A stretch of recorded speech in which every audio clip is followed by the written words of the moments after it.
right. Hello and welcome to my final presentation.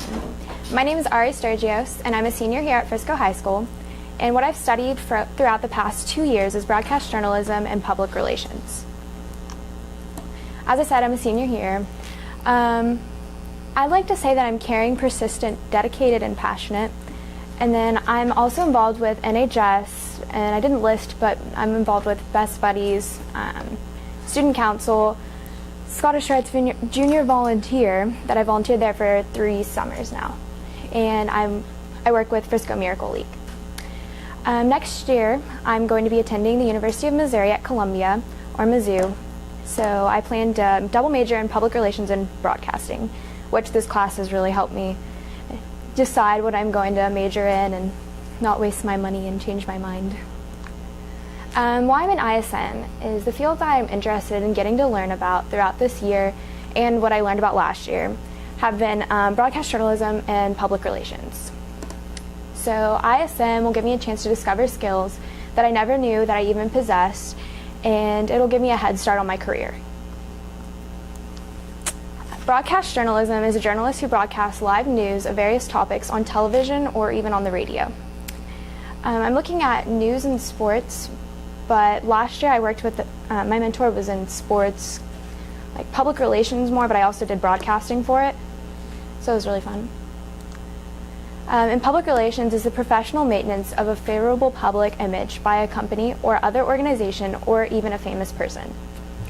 I have not decided if I want to specifically work in sports public relations or the kind of work environment my mentor has created, which I will go into more detail about later on. To be honest, at the beginning of this year, I thought public relations was just event planning and clearing up the image of a celebrity, because that's what I learned last year in sports marketing, and so I just kind of thought, oh, that's what all public relations is. But working with my mentor, she kind of whipped me into shape and made me realize that it's not anything like that. Last year, my mentor was Brittany Wen. She introduced me to the idea of public relations rather than just journalism. She taught me how to take photos correctly with certain cameras. They were mostly action shots because I would sit on the sidelines of all the Texas Legends games and just kind of take pictures with another ISM student. She also helped me get on a radio talk show with a fellow Legends worker, Robin. Robin was really cool. I got to interview a beat writer for the Mavs that day, and so it was a really fun experience. I had to ask a question on air though, and I was really nervous, and my face was flustered. Good thing no one could see me. I worked with Travis, the broadcast journalist for the Legends, and I interviewed a player and one of the coaches, so it was really fun. When I interviewed the player, it was really relaxed, and because if you've been to the Texas Legends office, you know that it's really just kind of laid back and relaxed, and they get their work done and everything. It's still professional. They dress up every day, but it's just not as nerve-wracking. So I just sat on a couch and interviewed one of the players, and it went over really well. I got to write an article for the official Texas Legends website, which was the interview with the player. And I was also required to discover how to increase the followers on the Texas Legends Twitter and Instagram accounts. So the Legends are a D-League basketball team. They're right under the Mavs, and whenever the Mavs, whenever they're injured, they kind of just go down to the Legends, or they take people from the Legends and stuff. It's kind of just like a therapy kind of place for them, where they have their own team as well. But a lot of the players on the Texas Legends, they have tons of followers, tons and tons of followers. And as bad as it is, more people know of players than they do of the actual team. So my mentor wanted me to increase all the followers on the Texas Legends Twitter account and Instagram account. So I kind of just came up with the idea of some of the players shouting out on the actual account. So that kind of worked a little bit. My first interview last year was with Emily Jones from Fox 4 Sports. She said that I must be persistent and have tons of connections, and I have to be aggressive, which is kind of what I struggle with, but I've been working on it a lot more and emailing a ton of people over and over just to get those interviews. She inspired me to take sports into consideration because of her past story. She had a news broadcasting job, and she had to cover over a school bus crashing and tons of kids ending up not surviving it, and neither did the bus driver, obviously. And so she had to compose herself on camera and kind of just say it just normal, not cry. I couldn't do that. She said she always wanted to be a journalist. She went to Texas Tech, which kind of made me want to look into it, but I didn't really like the area because I thought Missouri would be better for me. But Texas Tech still has a really good journalism. She told me that I have to put in time to earn my stripes, and that television is not going anywhere. It's just going to get bigger and better, so not to worry about that. My next two interviews were with Tom Grieve and Steve Busby, both the Texas Rangers game, and they're both announcers for them. They said be well prepared and know the subjects like the back of your hand. So you kind of have to do your homework a lot, which another person told me later on that I'll go with, that I worked with over the summer, They said take speech classes for self-confidence build-up because they could tell I was kind of shy and timid and that I wouldn't really open up very much. And then they said, believe what you say, which I took to heart because a lot of people just kind of say it just to get money and report on it. But if you believe it, then it'll get to more people. Extremely difficult field to get involved with, so take every opportunity offered. Neither one of these men ever thought of getting involved with the media part of sport. They're both ex-players that were offered this wonderful career on the spot. Actually, Tom Grieve was offered it 2 weeks after he became an ex-baseball player, so that was really cool. And then my next interview was with Megan Harris from WFAA 8. She's the executive producer. She produces every 4, 5, 6, and 8 o'clock news showing that you watch.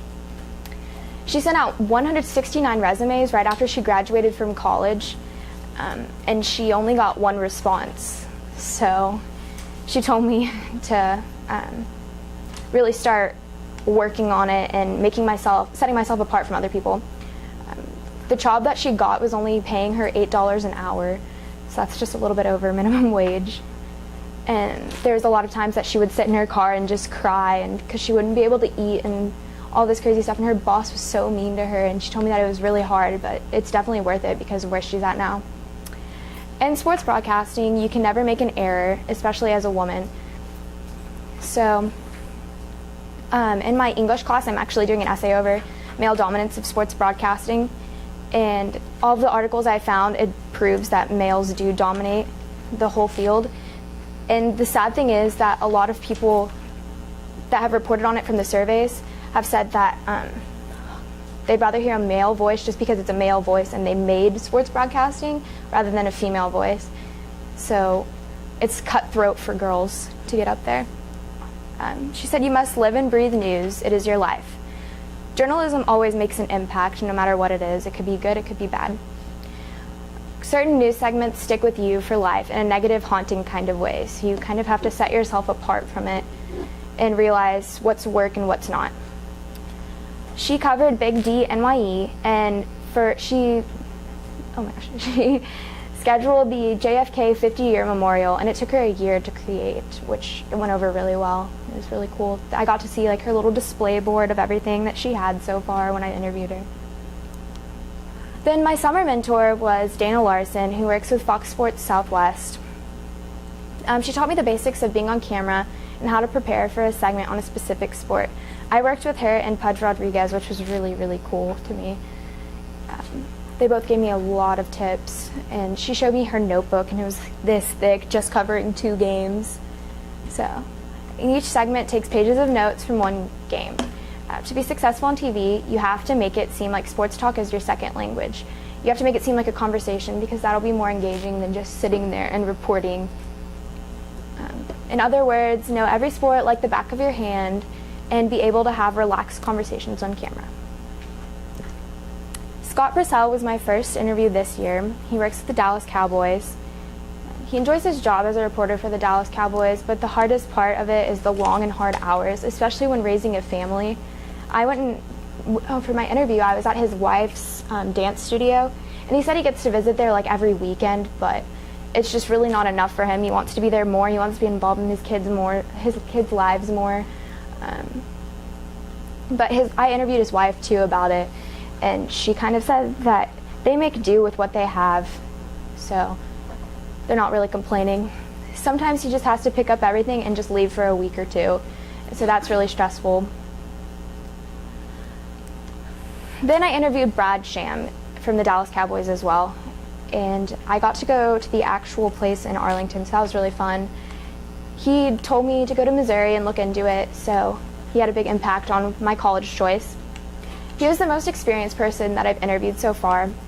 He actually had the chance to cover the Winter Olympics of 1996 for Time Warner Cable, so that was amazing. He could tell me about his experience, and he just kind of smiled talking about it, and it just made me happy and gave me a rush. His second biggest accomplishment was covering a NASCAR race, because he had no clue what NASCAR was. Like, he knew what the acronym was, but nothing more than that. He has definitely learned a lot along the pathway of his journey of being a broadcast journalist. Not only has he learned about different kind of sports, but he's learned what to say, what not to say, how to advise other people. He gets heated when a fan jumps on the bandwagon of a sports team, or when a fan expects the team to be perfect. They're just like every other team, they have to lose at some point. The next interview I had was with Gina Miller from CBS 11. In the middle of our interview at Corner Bakery in Dallas, two customers walked up to our table and told Gina that they missed her on TV. So that was really cool, just to be sitting there and have other people know who she was, and I had the privilege of interviewing her and getting advice from her. She explained how you can't walk into a broadcast journalist job knowing everything. You just have to learn as you work. She's actually handed a camera that she was supposed to take pictures of the games. She just handed the camera. She didn't know how to use it. She didn't know how to turn it on. And she was supposed to take pictures, so she had to teach herself everything. And she told me about making a YouTube account to kind of set myself apart, make a YouTube account, do weekly games, coverages, and everything about maybe college football or things like that. This is my mentor, Jennifer Strauss. She grew up in Dallas most of her childhood. Actually, she still lives in Dallas today, but she just travels between Dallas, Los Angeles, and New York. She did not attend any kind of college throughout, just her connection. She has become a successful Dallas socialite. She started out as a project manager at a high-profile commercial real estate company, and then she just kind of switched, did a complete total 360. From there, she decided to develop her own public relations company in 2001, and they've been going strong ever since. She chose to create Strauss Marketing Public Relations to fulfill her love of event planning and marketing. So what's really cool about her company that she's created is that not only do they market things and create events, but they also do public relations, which kind of go hand in hand, but they have meshed it together even more than any other company. Jennifer has expanded her company to New York and Los Angeles since 2001. The PR with Strauss Marketing is meant to develop more of an intimate relationship with all the customers that come in with a small office size.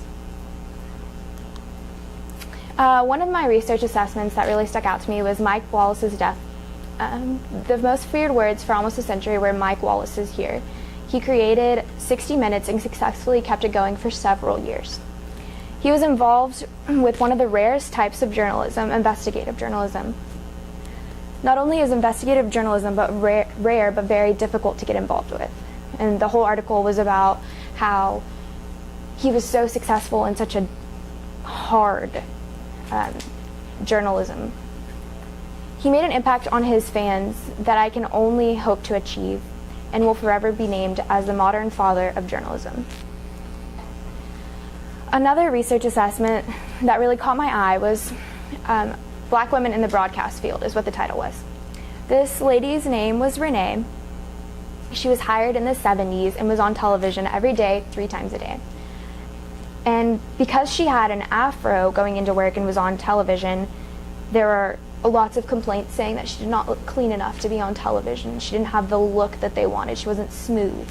And she said, well, you know what? I don't care. I'm going to keep my afro. You can get rid of me. I don't care. And she had started out as a big-time news editor for a newspaper, and she won award after award. So her boss at that time couldn't really fire her just because she had an afro, even though he threatened it, and she ended up not getting fired, and she stood her ground, and she had her afro in the end. Our UNT field trip. I was sadly not able to attend a broadcast or public relations class because of having to be back for my dual credit class at Collin College, but I did end up going to a business class. The professor was so warm and welcoming and kind of introduced us to the class. That was really fun. And even though they were just going over a test review and some questions that they had for their next exam, it was really cool to just sit in on a college class as a senior and then last year as a junior in high school. Attending this course made me realize how thankful I am for ISM because I would not be able to strive in business, and I got to sit in a college class for free just to realize that. Last year I had the privilege of sitting on a journalism class, Journalism 1 actually, that I was surrounded with mostly freshmen interested in the same topic as me. The day I went, they didn't really take the class seriously because they just turned in one of their essays and they kind of just left, but I got to read and preview some of the essays and other things that they had to be assigned, and it was really cool.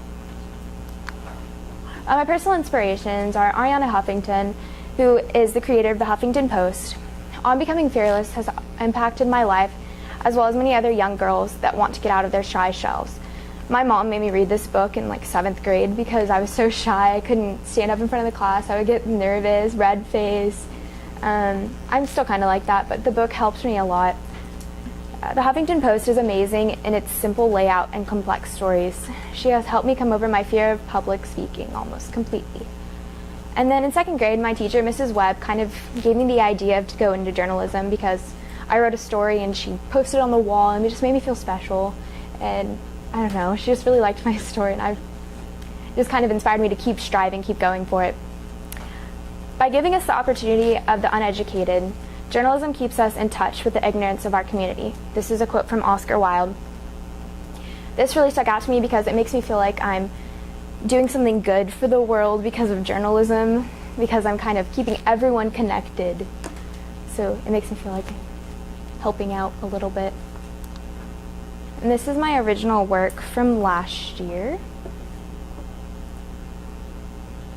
The sound should work. I tested it.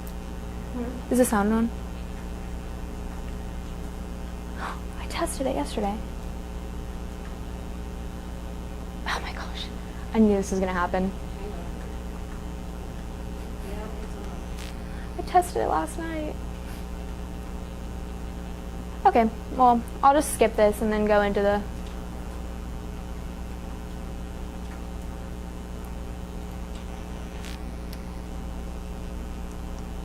Okay, so basically it was a player spotlight. It was over a junior at the time, but now senior. His name is Troy James Keyes, or TJ Keyes is what he goes by. He's been looked at since his freshman year of high school, and the video was taken, as I said, his junior year last year. So he has always had a passion for the sport of basketball, but high school coaches knew he was capable of so much more. They saw how he worked in track and how he was super fast and very good at a lot. He was really athletic. And so they asked him to join the football team, and he just kind of walked on in the middle of junior year. And ever since then, he's done amazing things for the team. He's a huge track star here at Frisco High School, as I said before, and there's nothing he can't do when it comes to athletics. And I doubt this is going to work, but I'll try it. Yeah, it's not working. Okay, so next. Or don't go next.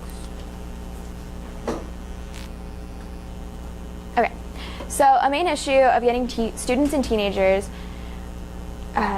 is that there's consistent distraction of technology. I know when I'm doing my homework, I kind of just turn to my phone. I'm like, I'm just going to take a 10-minute break and check what's going on Twitter or Snapchat. But, I mean, in the video, you see a lot of students obsess over social media applications like Twitter and Instagram, which was bigger last year than Snapchat was because Snapchat just kind of like started out this year. And it just keeps students from doing their homework. And the video is kind of funny because some of the people were just like, yeah, I get distracted, and they just kind of went into detail about everything. The idea behind doing a segment over the overuse of technology was to get the FHS views on the power of their cell phones. Students and teenagers in our generation are not familiar with life without the reliance of technology. So it was kind of, the point of it was just kind of call to action kind of thing to make people realize that there's more you can do than just turn to your phone and technology. And then this is my original work this year. This upcoming Tuesday is the It's really loud.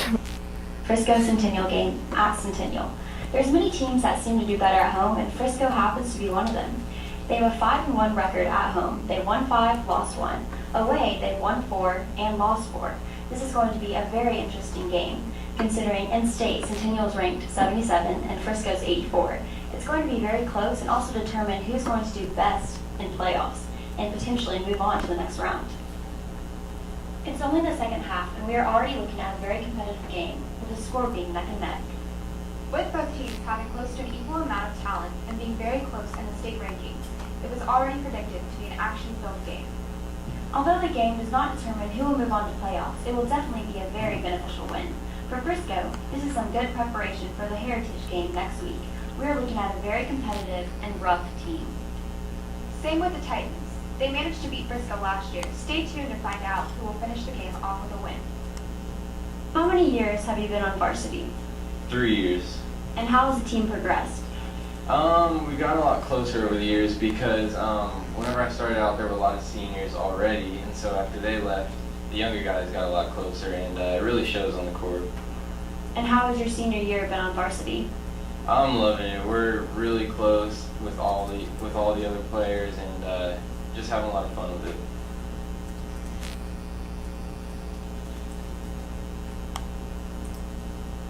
Your senior year will be like in basketball. I just hope to have a bigger part in the team and be a leader to the younger guys. Yeah, we should have a pretty good year next year. The Frisco Raccoons pulled through with a win against the Centennial Titans tonight at Centennial. The ending score was 39-30. With this win, Frisco has upgraded their rankings to 16 wins and 5 losses. This Friday, we face Heritage High School. They are ranked 76 in the state, and we still stand at 84. This will be another close game, so come out and watch. As you can see, that was kind of like an amateur high school video. But Madison and I took a lot of time and put a lot of effort into that. We went to multiple different games, and we kind of just chose the game that we felt we had the most footage from and that we could cover the most and say the most about. So she was a wonderful person to work with for my original project. She is a natural when it comes to the camera. We were both set out of our comfort zone. We attended multiple of the varsity boys basketball games to choose which game to do a pre, halftime, and post-game show over. On top of us taking the time out of our school nights to go to these games, we had to research the different rankings of the teams in the FISU district, which was fairly easy because there are different apps you can use now. We chose to cover the Centennial game since it was the game that we knew the most about. We won, and we were able to get a lot of great B-roll on it. So these are my mentors. Jen is out of town a lot because she does have different offices in New York, Los Angeles, and Dallas. So I would love to introduce her 2 lovely ladies that have really taken the time out of their work days every Tuesday to help me with my final product. Nikki Patel is to the right of Jennifer, if you remember what she looks like. That's Nikki. And Ali Lesiuk is right here. And they're both the awesome sidekicks to Jennifer. Nikki and Ali have both been a huge help to my ISM experience this year by correcting me on my original perception of public relations and giving me the idea of my final product. So this is the intro to my final product. My mentors were so ecstatic when they found out that I actually had to report on something that I've learned from them. So when I was sitting in their Dallas office, Nikki was reviewing the idea of a press release that they had just sent out, and she just turned to me and said, "Why don't you do one?" And I was kind of nervous because I don't know what goes into a press release. So she gave me the example of Pinkberry Yogurt in Dallas. So they had to think of a way to launch this new froyo place. And it was about 5 years ago, I believe. I don't know, I keep getting Facebook notifications from my mentor because I've been friends with her for so long on Facebook. But they came up with the idea of kind of making a tent at every private school football game in Dallas, and they just gave out little samples of froyo, and they're like, hey, in 3 weeks Pinkberry is opening, so if you come, we're giving 3 hours of free yogurt, and that's it. So it's kind of like a first come, first serve basis. So 3 weeks went by, and it was finally the opening, and there was a line wrapped around the whole entire store and then out the building. So obviously it was a great tactic to get people to come to Pinkberry.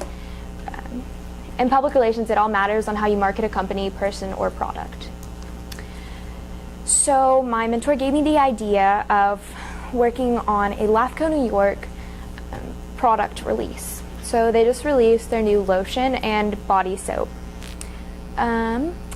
It is has moved from their first location in New York City to the high-end shopping center of Highland Park Village in Dallas, Texas.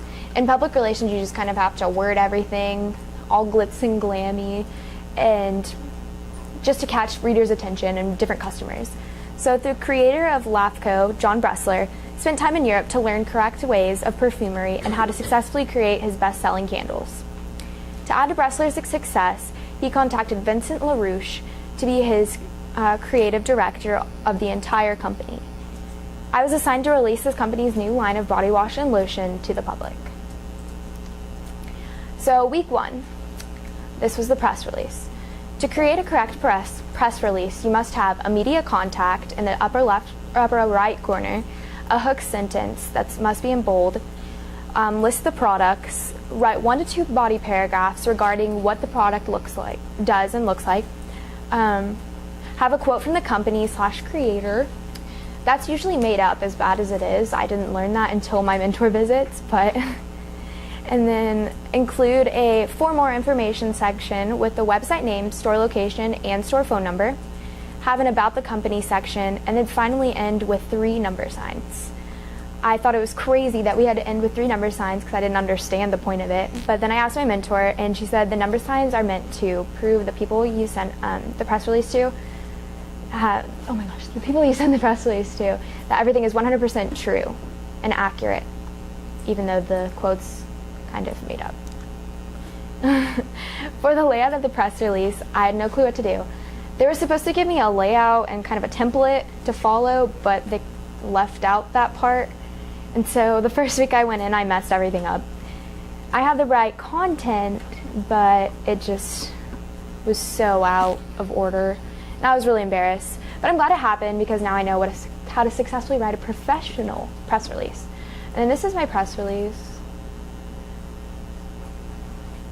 As you can see, it has the media contact, which is my mentor, and then what I'm writing about, and about LAFCO, and then the 3 number signs.